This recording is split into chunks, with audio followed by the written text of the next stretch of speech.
So I was watching ESPN the other day and advertised its Friday night game at 7 p.m. Pacific Standard Time would feature the Grant Pacers and the Folsom Bulldogs. Well, I went to the Redneck Placer High School, class of 1984, and for my last 2 years there we were in the same athletic league as Grant, which is a predominantly black school in Sacramento.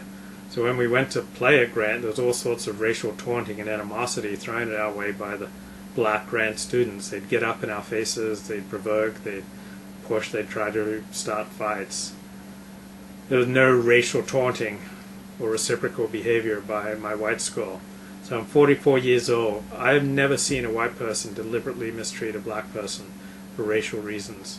On the other hand, I have seen dozens of examples of blacks mistreating whites because of race. I remember the first time this happened to me. See, I grew up a Seventh-day Adventist, and race wasn't important. Seventh-day Adventists are very racially mixed, and I never really thought about race that much. What mattered in my religious community was religion.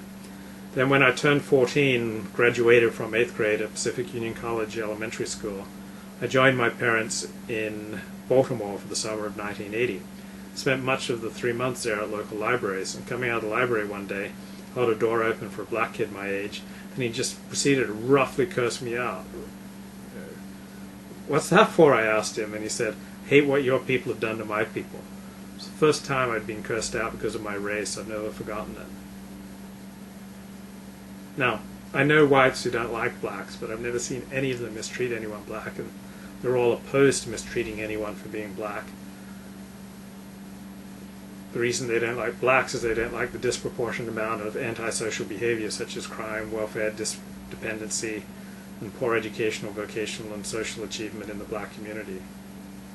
So when my friends complain about high real estate prices in West Los Angeles, let them know that property on Martin Luther King Boulevard, any Martin Luther King Boulevard, is a lot cheaper.